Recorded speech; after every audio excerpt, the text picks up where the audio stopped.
আসসালামু আলাইকুম ওয়া রাহমাতুল্লাহি ওয়া বারাকাতুহু। বিসমিল্লাহির রহমানির রহিম।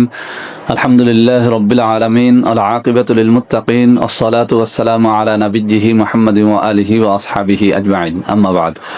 সম্মানিত দিনদার ভাই বোনেরা, বিগত সপ্তাহ জুড়ে আমার চ্যানেলে আমি বিবাহের উপরে বেশ কয়েকটি ভিডিও আপলোড করেছি। বন্ধুরা আমার, বিবাহ করা আল্লাহর নবী সাল্লাল্লাহু আলাইহি ওয়াসাল্লামের সুন্নাত। আল্লাহ রাসূল সাল্লাল্লাহু আলাইহি ওয়াসাল্লাম বলেছেন, আন নিকাহু সুন্নতি মান রাগিবা আন সুন্নতি ফালাইসা মিন্নি। যে আল্লাহ রাসূল নিজে বলেছেন যে বিবাহ হচ্ছে আমার সুন্নাত, আর যে আমার সুন্নাতকে ত্যাগ করলো সে আমার দলভুক্ত নয় বা আমার উম্মত নয়। তো বন্ধুরা আমার, ইসলাম ধর্মে বিবাহ অত্যন্ত জরুরি একটা বিষয়। বিবাহের জন্য উৎসাহিত করা হয়েছে। বিবাহের মাধ্যমে যুবক যুবতী তাদের চরিত্রকে সুন্দর রাখার একটা সুযোগ পায়, আর বিবাহ ছাড়া যুবক যুবতী তাদের চরিত্রকে সুন্দর রাখতে পারে না। এটাই হচ্ছে বাস্তবতা। তো আমাদের দেশে বিভিন্ন কারণে অনেকের বিবাহ বন্ধ হয়ে যায়। কেউ কুফরি কালাম করে কোনো মেয়ের বিবাহ আটকে দেয়, কেউ কালো জাদু বা ব্ল্যাক ম্যাজিক করে একটা মেয়ের বা ছেলের বিবাহ আটকে দেয়। এরকম কথা আমরা শুনতে পাই। মূলত পবিত্র কোরআনুল কারীম হচ্ছে এমন একখানা কিতাব, এর সামনে কোনো পাওয়ারফুল জাদু কোনো কিছুই এর সামনে নাই। কেননা আল্লাহর রাসূল সাল্লাল্লাহু আলাইহি ওয়াসাল্লাম এই কোরআনের মাধ্যমে এমনও প্রমাণ দেখিয়েছেন যে মাত্র কোরআন শরীফের একখানা আয়াত পড়ে একজন সাহাবী একজন সাপে দংশিত একজন মানুষের উপরে যখন তিনি ফুঁক দিলেন, সাপের সেই বিষ সেখান থেকে বেরিয়ে গেল। সুবহানাল্লাহি ওয়া বিহামদিহি সুবহানাল্লাহিল আযীম। এটা বুখারী শরীফের হাদিসের মধ্যে রয়েছে। অতএব এটা প্রমাণিত যে এই কোরআনুল কারীমকে যদি সঠিকভাবে কেউ ব্যবহার করে, সঠিকভাবে যদি কেউ আমল করে, সেই আমল কোনো জাদু মন্ত্র কোনো কিছুই তার সামনে দাঁড়াতে পারে না।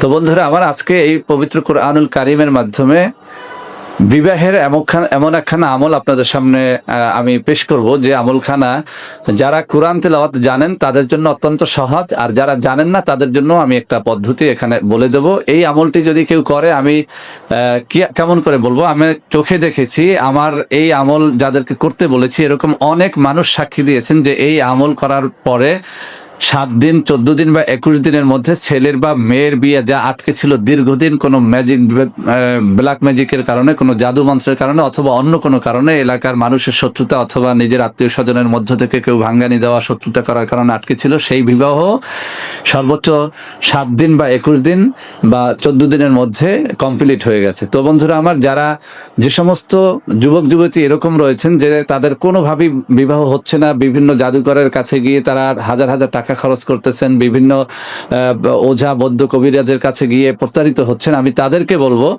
টাকা 1 টাকাও লাগবে না। আমি আগেই বলেছি আমার চ্যানেলে আমাকে টাকা অফার করা সম্পূর্ণ নিষেধ। আমি যা করি আল্লাহর রাস্তায় করি।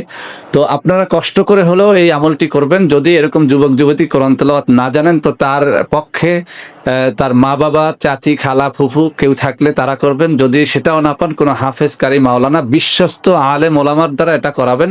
আবারও বলছি, বিশ্বস্ত আলেম ওলামা হতে হবে। কেননা আপনি টাকা দিলেন, আর সেই টাকার বিনিময়ে একজন হাফেজ, কারি, মাওলানা যদি আপনার সাথে প্রতারণা করে, তো সেটা খুবই দুঃখজনক। অতএব আপনি আগে বুঝবেন যে কোন আলেমের কাছে আপনি এই দায়িত্বটা দেবেন। তো বন্ধুরা আমার, আমি এখন আপনাদের সামনে উপস্থাপন করছি এই যেসব নারী পুরুষের অথবা যুবক যুবতীর বিবাহ আটকে আছে, কোনোভাবেই হচ্ছে না, তারা এই আমলটি কিভাবে করবেন এবং কিভাবে করলে 7 দিন বা 14 দিন বা 21 দিনের মধ্যে অবশ্যই ইনশাআল্লাহ বিবাহ কাজটি সুসম্পন্ন হয়ে যাবে। আমি সেই পদ্ধতিটি আপনাদের সামনে উল্লেখ করছি। বন্ধুরা আমার, পবিত্র কোরআনুল কারীমের মধ্যে আয়াত সংখ্যা ৬৬৬৬।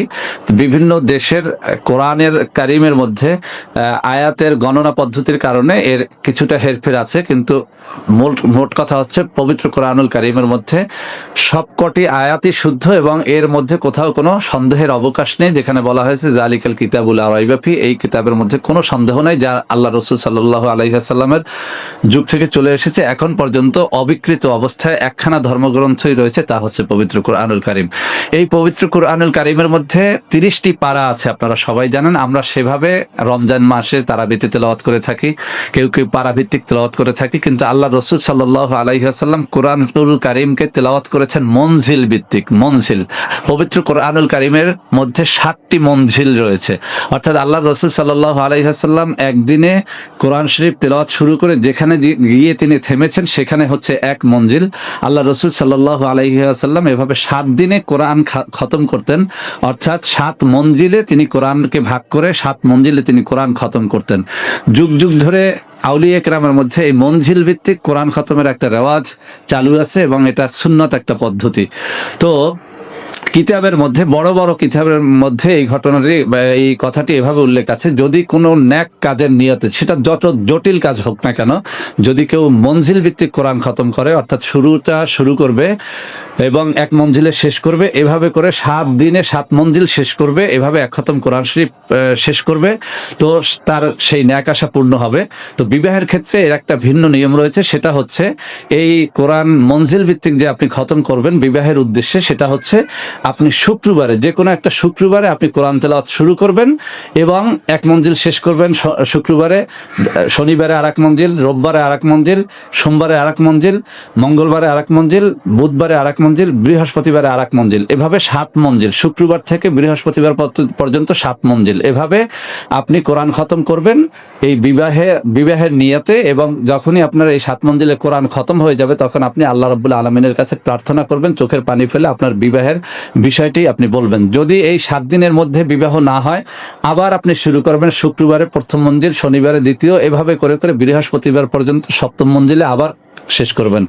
সর্বোচ্চ 3 খতম কোরআন শরীফ যদি কেউ মঞ্জিল ভিত্তিক এবং শুক্রবারে শুরু করে বৃহস্পতিবারে শেষ করতে পারে, এই 3 খতম কোরআন শরীফ তেলাওয়াত শেষ করতে না করতে আল্লাহর পক্ষ থেকে কুদরতি পদ্ধতিতে, আসমানি পদ্ধতিতে এই ছেলে বা মেয়ের বিবাহ হতে বাধ্য বাধ্য বাধ্য। আমি চ্যালেঞ্জ ছুড়ে দিচ্ছি, যদি এই চ্যালেঞ্জ কেউ নিতে চান, আপনারা পরীক্ষা করে দেখেন, আপনার ছেলে বা মেয়ের জন্য শুদ্ধভাবে তেলাওয়াত করতে হবে, শুরু থেকে শেষ পর্যন্ত শুক্রবারে শুরু করতে হবে এবং বৃহস্পতিবারে শেষ করতে হবে, মঞ্জিল ভিত্তিক শেষ করতে হবে। আপনারা কোরআন শরীফ খুঁজলে এই মঞ্জিল কোথায় গিয়ে লেখা আছে, মঞ্জিল আপনারা অবশ্যই খুঁজলে পাবেন। যেভাবে 1 পারা 2 পারা 3 পারা এভাবে প্রত্যেকটা পাড়ার উপরে দাগ দেয়া আছে, নাম্বার লেখা আছে, মঞ্জিলের ওরকম প্রত্যেক আরবি বাংলা সকল কোরআন শরীফে মঞ্জিল ভাগ করা আছে, একটু খুঁজলেই পাবেন। আমি এখানে একটা স্ক্রিনশট দেওয়ার চেষ্টা করব যাতে করে আপনারা সহজে বুঝতে পারেন। তো এই মঞ্জিল ভিত্তিক যদি কোরআন খতম করা হয় আপনার ছেলের জন্য, মেয়ের জন্য, অথবা ছেলে মেয়ে নিজেই, অথবা তার মা বাপ, অথবা তার পক্ষে কোনো হাফেজকারী মাওলানা যদি এটা করে, তো সর্বোচ্চ 3 খতম কোরআন শরীফ মঞ্জিল ভিত্তিক পড়ার সাথে সাথে এই ছেলে মেয়ের বিবাহ হবেই হবে। এটা একটা অব্যর্থ আমল, পবিত্র কোরআনুল কারীমের একটা মুজিজা, পবিত্র কোরআনুল কারীমের একটা মুজিজা এবং আল্লাহ রাসূল সাল্লাল্লাহু আলাইহি ওয়াসাল্লামের একটা মুজিজা এই পদ্ধতি। তো বন্ধুরা আমার, যারা এটা পারেন আলহামদুলিল্লাহ এটা প্রয়োগ করবেন, যারা পারেন না তারা অশুদ্ধ বিশুদ্ধভাবে কোরআন খতম করে গুনাহগার হবেন না, কোনো হাফেজকারী মাওলানার সহযোগিতা নেবেন। আল্লাহ হাফেজ। যদি এটা ভালো লাগে আপনাদের বন্ধু বান্ধবদের মধ্যে যারা এরকম বিপদগ্রস্ত আছে, কন্যাদায়গ্রস্ত আছে, তাদের মধ্যে শেয়ার করবেন, লাইক করবেন, কমেন্ট করবেন, আমাদের চ্যানেলটিকে সাবস্ক্রাইব করবেন। আল্লাহ হাফেজ। আসসালামু আলাইকুম ওয়া রাহমাতুল্লাহি ওয়া বারাকাতুহু।